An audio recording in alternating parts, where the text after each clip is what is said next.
Nora's torn nightgown whipped around her legs as she stumbled through knee-deep snow, her husband's drunken shouts fading behind her. The blizzard had been her salvation and curse both. Thomas couldn't follow her in this storm, but she might die before dawn anyway. Her bare feet had gone numb an hour ago. Ice crystals clung to her eyelashes, making it hard to see more than a few feet ahead. The thin cotton offered no protection against the wind that cut through her like knives. She'd endured 3 years of his fists, his rage, his cruelty. Tonight he'd beaten her worse than ever, all because she'd burned the cornbread. When he'd passed out drunk, she'd grabbed nothing but her shawl and run into the storm. Better to freeze than face another morning of his violence. The snow was deeper here, reaching her thighs.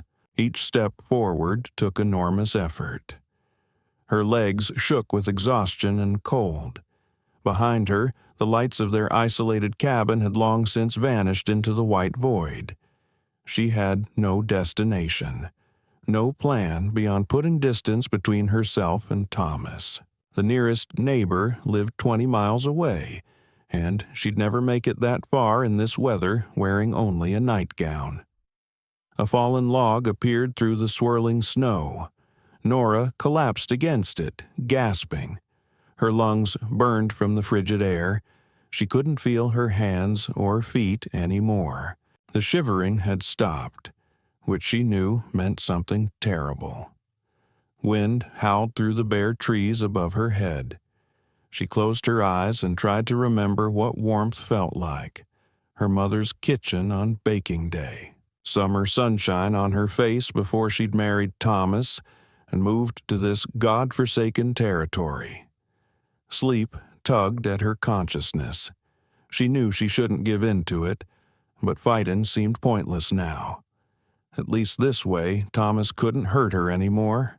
The sound of horses broke through her fading awareness. Voices called out words she didn't understand. Strong hands lifted her from the snow.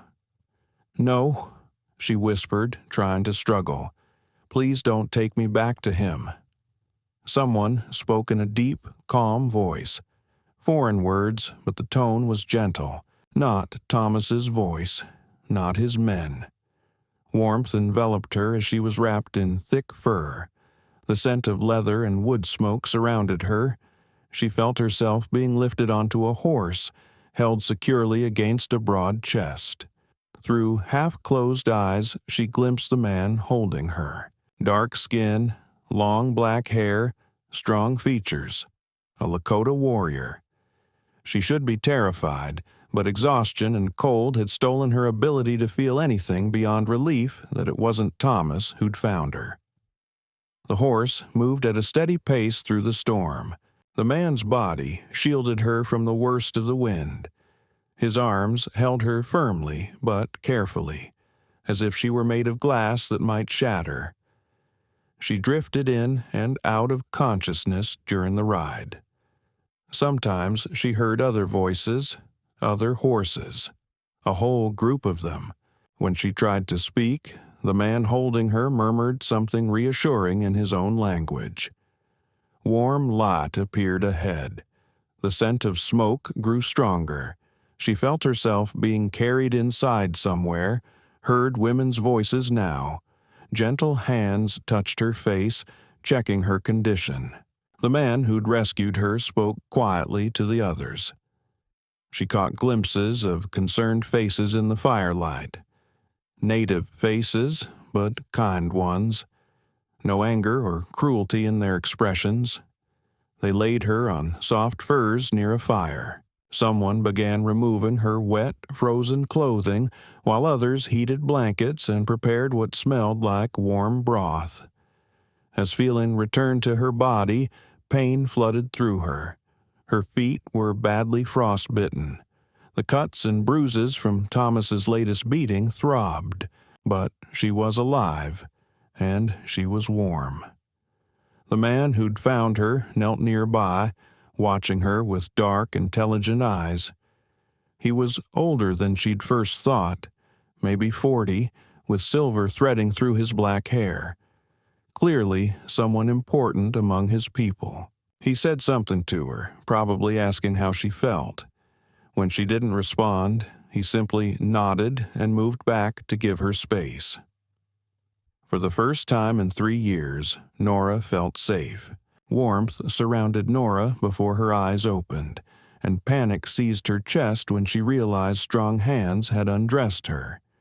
She bolted upright, clutching furs to her chest, scanning wildly for escape. "Easy, child." An elderly native woman sat beside the fire, grinding herbs with steady hands. She spoke English with a thick accent but clear words. "You safe here. No one hurt you." Nora's heart hammered against her ribs. She was inside a large lodge made of hides and wooden poles. Firelight danced on the curved walls. The scent of burning sage filled the air. Her torn nightgown lay in a soggy heap nearby, replaced by a soft doeskin dress that fell to her ankles. "Where am I?" Her voice came out as a croak. "Winter camp of Chief Maddo's band." The woman continued her grinding without looking up. "I am Winona. You nearly died in the storm." Maddo, the man who'd found her.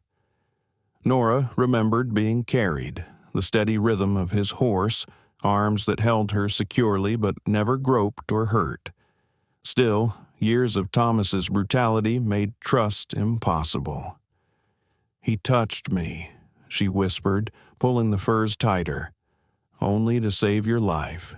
Your clothes were frozen to your skin. Maddo brought you here, then left while I tended your wounds."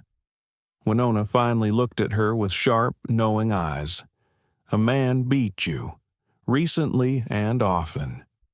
It wasn't a question. Nora's bruises must tell the whole story. Her split lip, the finger-shaped marks on her arms, the way she held herself like a cornered animal. "You don't have to go back to him," Winona said firmly. "Maddo would never force a woman to return to cruelty." Before Nora could respond, the lodge flap lifted. She tensed, ready to run despite having nowhere to go. The chief ducked inside, snowflakes melting in his dark hair. Matto was even more imposing in the firelight, tall and broad-shouldered, moving with the fluid grace of a natural hunter. But when he saw her awake, he stopped immediately and spoke quietly to Winona in Lakota. The older woman nodded. "He asks permission to enter his own lodge. Says, if you prefer, he can sleep elsewhere until you heal." Nora stared at him in shock. Thomas would have backhanded her for even looking at him wrong. But this man asked permission to enter his own home? Matto waited patiently for her answer, hands relaxed at his sides. No aggression in his posture, no impatience or anger that she hesitated. "You can stay," she whispered. He nodded once and moved to the far side of the lodge, settling cross-legged near the wall. Close enough that she could see him clearly, far enough that she didn't feel trapped. Winona ladled broth into a wooden bowl and handed it to Nora. The liquid was rich and warming, tasting of meat and unfamiliar herbs. As she sipped, she watched Maddo from the corner of her eye. He sat quietly, occasionally feeding sticks to the fire but never looking directly at her. When Winona spoke to him, he answered in low tones that somehow didn't sound threatening. "He wants to know your name," Winona translated after one such exchange. "Nora," she said without thinking, then flinched. Giving her name felt dangerous. What if Thomas found her? Matto repeated it carefully, his deep voice making it sound different. Musical. He said something else to Winona. "He says you have brave spirit to face the storm, rather than stay with evil man. Says you welcome here as long as you wish." Tears sprang to Nora's eyes. When was the last time anyone had called her brave? Thomas told her daily what a worthless, stupid woman she was. Maddow rose smoothly and moved toward the lodge entrance. He paused to say something to Winona, then left without another word. "Where's he going?" Nora asked. "To give you space to rest. He sleeps with his brother tonight." Winona smiled. "I told you. He good man. Patient man." As if to prove the point, the lodge flap lifted again and Maddow reappeared just long enough to set down a bundle of clothing and a pair of beaded moccasins. He met Nora's eyes briefly, nodded respectfully, and left again. Nora touched the soft leather dress she wore, then looked at the gifts he'd left. Beautiful work, probably made by the women in his family. Given freely, with no expectation of payment or gratitude, for the first time in years, she felt like she might be worth something after all. 3 days passed before Nora stopped flinching every time Maddow entered his own lodge. She watched him carefully, cataloging each movement, each gesture, waiting for the violence that never came. He brought her food without being asked, left fresh water by her bedside, added wood to the fire when it burned low. All of this he did quietly, efficiently, never approaching closer than necessary. When she tensed at his presence, he would slow his movements and speak softly to Winona in Lakota. The elder woman would translate reassurances Nora wasn't ready to believe, but his patience never wavered. "You can speak to him directly," Winona said on the 4th morning as Maddow knelt by the fire, preparing tea from dried herbs. "His English is good." Nora had been wondering about that. She'd caught him watching her sometimes with an expression of understanding when she spoke to Winona, as if he followed every word. "Why doesn't he talk to me?" she asked quietly. Maddow looked up from the steaming cup in his hands. "Because you are not ready," he said simply. His voice was deep and calm, with only a slight accent. "When you wish to speak, I will listen." The gentleness in his tone made her chest tight with emotion. Thomas had never listened to anything she said, dismissed her thoughts as worthless chatter from a weak-minded woman. "I can tell you're educated," she said carefully, testing this new dynamic. "Mission school when I was young. Later, treaty meetings with government officials." He poured tea into a second cup and set it where she could reach it. "Learning the white man's tongue became necessary for my people's survival." She accepted the tea, noting how he placed it without making their fingers touch. Even that small courtesy was more consideration than her husband had ever shown. "What did Winona tell you about me?" "Only that you ran from a cruel husband. The rest is your story to tell or keep private." He settled back on his heels, dark eyes serious. "No one here will force you to speak of painful things." The knot in Nora's chest loosened slightly. "In my world, women don't have choices. We belong to our fathers, then our husbands. We do as we're told, or face the consequences." "That is not our way." Maddow's expression hardened slightly, though not with anger directed at her. "Among my people, women choose their own paths. A man who beats his wife would answer to the elder women, and their judgment is swift." The idea seemed impossible, too good to be real. Women have that much power here?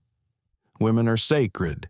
They bring life, guide children, hold families together. Only a fool would harm something so precious. Tears blurred her vision. She'd been told her whole life that she was worthless, a burden, lucky that any man would have her. Thomas reminded her daily that she was too plain, too stupid, too useless for anyone else to want. I don't know if I believe that, she whispered. Mato was quiet for a long moment, studying her face. Belief comes slowly after great harm. I will not try to convince you with words. He rose gracefully to his feet. But perhaps, in time, you will see truth in actions. He moved toward the lodge entrance, then paused. There is word in your language. What you call someone learning to speak. Student? Yes. Would you teach me better English? In trade, I teach you Lakota words, only if you wish. The offer surprised her. Why would you want to learn from me? Because wisdom comes from unexpected places, and because your voice is pleasant to hear when fear does not make it shake. Heat rushed to her cheeks at the compliment. When had anyone last said something kind about her voice? Or anything about her? I would like that, she said softly. Mato smiled then, the first real smile she'd seen from him. It transformed his stern features completely, making him look younger and less intimidating. Waste, he said. That means good in Lakota. Waste, she repeated carefully. Excellent. Tomorrow we begin. He ducked through the lodge entrance, leaving her alone with Winona and a feeling she hadn't experienced in years. For the first time since childhood, Nora looked forward to tomorrow. The sound of approaching horses made Nora's blood freeze. She recognized that voice shouting her name. Thomas had found her. After 2 weeks of peace in Mato's lodge, her husband's drunken bellow shattered her fragile sense of safety. Nora, get out here, you worthless whore. I know you're hiding with these savages. She pressed herself against the back wall of the lodge, shaking violently. Through the hide walls, she could hear multiple horses, multiple voices. Thomas had brought men with him, probably from the saloon in town. Mato appeared at the lodge entrance, his face grim. Stay inside, he said quietly, no matter what you hear. He'll kill you, Nora whispered. Thomas doesn't fight fair. He always brings weapons, always brings help. I know his kind. Mato checked the knife at his belt, then looked back at her with steady eyes. You belong to yourself now. Remember that. He stepped outside, and Nora crept closer to the entrance to listen. Where is she? Thomas's voice slurred with drink and rage. That's my wife you're harboring, and I want her back. The woman is under tribal protection, Mato replied calmly. She will not be returning with you. Like hell, she's my legal wife, you heathen bastard. I got papers that say she belongs to me. Your papers mean nothing here. This is sovereign land. Thomas laughed, a harsh sound that made Nora's skin crawl. Sovereign my ass. You people got no rights the law recognizes. Hand over my property or we'll take her. Nora heard the distinctive click of a gun being cocked. Her heart hammered against her ribs. She couldn't let Mato die protecting her. She started to rise, but Winona's firm hand pushed her back down. You move! You insult him! The elder woman hissed. He is war chief. This is his fight now. Outside, other Lakota voices joined the confrontation. Mato's warriors had appeared, probably armed. The camp had come alive with tension. You're outnumbered, savage, Thomas sneered. My boys here got rifles. You got what, bows and arrows? Look around you, Mato said quietly. Count my warriors, count yours. Think carefully about your next choice. Silence stretched for several heartbeats. Nora held her breath, praying Thomas's cowardice would win over his rage.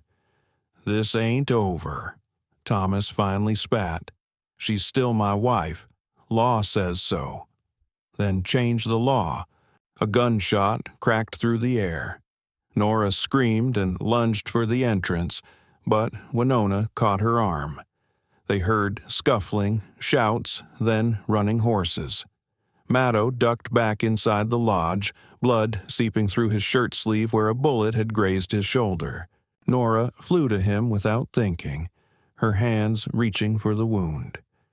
"You're hurt," she gasped, fear and relief warring in her chest. "It's nothing." But he allowed her to examine the injury, standing perfectly still as she pushed aside the torn fabric. "This needs cleaning. Winona, do you have—" "I get supplies," the older woman said, disappearing outside. Alone with Maddo, Nora realized she was touching him voluntarily for the first time. Her hands rested on his warm chest, feeling the steady beat of his heart.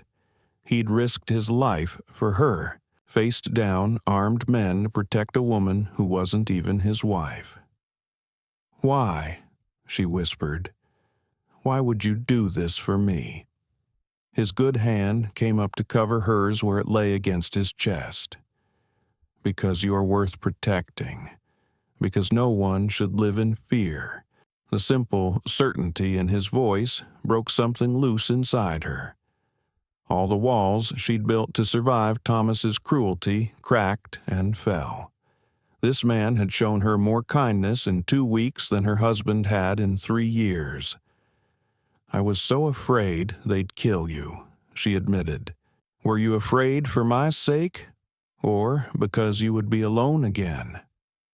The question forced her to examine feelings she'd tried to ignore. "For your sake," she said quietly. "I couldn't bear it if you died because of me." Maddo's thumb traced across her knuckles.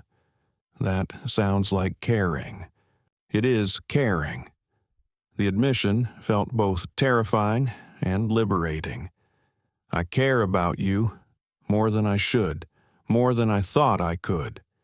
There is no shame in caring, Nora. It means your heart is healing." Looking into his dark eyes, she saw patience and strength and something deeper that made her pulse quicken. Not the desperate dependency she'd felt with Thomas, but genuine affection growing into something stronger. For the first time since her wedding day, she wasn't afraid of her own feelings. After her husband rode away cursing, Nora found Maddo tending his injured shoulder where a bullet had grazed him. He sat outside his lodge in the afternoon sun, using a polished metal mirror to examine the wound that had stopped bleeding but still looked painful. "Let me help," she said, settling beside him with Winona's medical supplies. "You don't need to. I want to." The words came out firmer than she'd intended. "Please." He lowered the mirror and turned to give her access to his shoulder. She cleaned the wound carefully, her fingers gentle against his skin. The bullet had carved a shallow groove through muscle, painful but not dangerous. "You were lucky," she murmured, applying healing herbs Winona had prepared. "Luck had nothing to do with it. Thomas shoots like he fights, sloppy and angry." She wrapped clean cloth around his shoulder, acutely aware of his closeness. In the bright daylight, she could see details she'd missed before. The small scar above his left eyebrow, the laugh lines at the corners of his eyes, the way his hair caught sun like polished obsidian. "There," she said, sitting back. "Winona says to change the bandage daily." "Thank you." He pulled his shirt back on, wincing slightly. "Are you all right? Seeing him again?" The question made her examine her feelings. "I was terrified at first, but when I heard that gunshot, all I could think about was you getting hurt." She met his eyes directly. "I realized something today." "What's that?" "I'm not the same woman who ran into that blizzard. That Nora was broken, hopeless, convinced she deserved the life Thomas gave her." She touched his uninjured hand tentatively. "This Nora knows better." Matto turned his palm up, letting her fingers rest against his. What does this Nora want? The question hung between them, heavy with possibility. For 3 years, no one had asked what she wanted. Thomas decided everything, where they lived, what she wore, when she spoke. Even before marriage, her father had made all her choices. "I want to stay here," she said quietly, not hiding from Thomas or waiting for him to change his mind. "I want to belong here, with your people." She paused, gathering courage. "With you." Even knowing what that would mean, the challenges you'd face? What challenges could be worse than living without hope? Matto studied her face intently. "You would be Indian wife to many whites. They would not accept you. Your old world would be closed to you forever." My old world was a cage. She turned her hand to properly hold his. "This feels like freedom." Something shifted in his expression, warmth replacing caution. "There's something I need to tell you first. English words are sometimes not enough." He spoke several sentences in Lakota, his voice soft and serious. The musical syllables washed over her, foreign but beautiful. "What did you say?" "I said that you have brought light to my lodge and peace to my spirit. I said that watching you heal has healed something in me as well." His thumb brushed across her knuckles. "I said that I love you, Nora. Not from pity or duty, but because you're brave and kind and stronger than you know." Her heart seemed to stop, then race. "You love me? From the day you smiled at me for the first time. Maybe from the moment I found you in the snow, half dead, but still fighting." Tears spilled down her cheeks, but they were good tears this time. "I love you too. I didn't think I'd ever feel this way about any man. You were hurt by a boy who never learned to be a man. Let me show you how a real man loves a woman." He leaned closer, moving slowly enough that she could pull away if she wanted. Instead, she met him halfway, their lips touching in a kiss that was gentle, reverent, nothing like the punishing kisses Thomas had forced on her. When they parted, Matto rested his forehead against hers. "Will you be my wife, Nora? In all ways, for all time?" "Yes," she whispered without hesitation. "Yes, I will." Around them, the camp continued its daily rhythm, but Nora felt like the world had just begun anew. Spring arrived early, melting the last of winter's snow as Nora stood beside Matto before the tribal council. 6 months had passed since Thomas's death in a distant saloon fight, news that had reached them through traveling traders. She felt no grief at his passing, only a profound relief that he could never hurt anyone again. Today marked her formal adoption into the tribe and her marriage to Matto. She wore traditional dress made by the women of his family, intricate beadwork telling the story of her journey from captivity to freedom. Her hair was braided with sacred sweetgrass, and Winona had painted ceremonial symbols on her cheeks with red clay. "Are you ready, daughter?" Winona whispered in her ear. Daughter. The word still made Nora's eyes water. These people had given her more than shelter. They'd given her family, identity, purpose. She'd learned to tan hides, gather medicinal plants, speak fluent Lakota. The pale, frightened woman who'd fled into the blizzard felt like someone from another lifetime. Elder Joseph Standing Bear spoke in Lakota, his weathered hands raised to the sky. Matto translated quietly for her benefit, though she understood most of it now. He asks the spirits to bless our union and strengthen our tribe through the joining of different peoples. Matto's hand found hers steady and warm.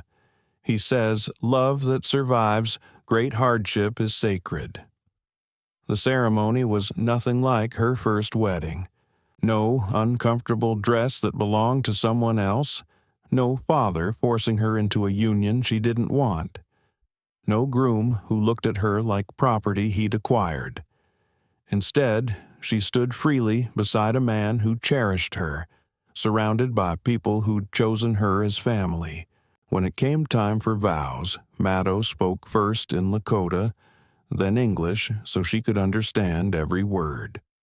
"I promise to protect your heart as carefully as your body, to listen when you speak and hear what you don't say, to give you space to grow into whoever you're meant to become." His dark eyes held hers steadily. "I promise that my love will never be a cage." Nora's voice shook slightly as she replied, "I promise to trust you with my fears and my dreams, to stand beside you in difficulty and joy, to love the man you are, not try to change you into someone else." She smiled through tears.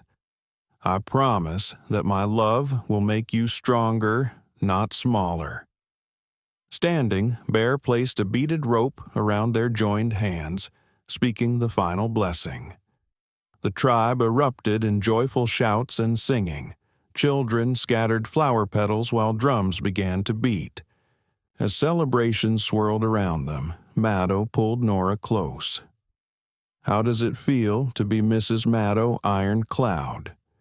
She laughed at the English version of his name. "Is that really what they'd call me in town? If you ever wanted to use white names again, which you don't have to, I think I prefer Winyan Waste," she said, using the Lakota name the women had given her. "Good woman. Perfect choice." He kissed her temple. "Are you happy?" She looked around at the celebrating faces, people who'd accepted her completely despite her strange arrival in their world. Winona beamed at her like a proud mother. Young women who'd become her sisters giggled and whispered about married life. Men who'd initially been suspicious now treated her with the respect due to their chief's wife. "I'm more than happy," she said. "I'm home." That night, in the privacy of their lodge, Maddo made love to her with the same patience and gentleness he'd shown from the beginning. There was no pain, no fear, no sense of duty or submission. Only pleasure freely given and received between equals who'd chosen each other. Later, as she lay curled against his chest, listening to his heartbeat, Nora marveled at how completely her life had changed. The woman who'd run bareback through a blizzard in her nightgown had been running toward something, not just away. She'd been running toward love, toward home, toward the life she was always meant to live. Outside their lodge, snow began to fall again, but Nora felt only warmth.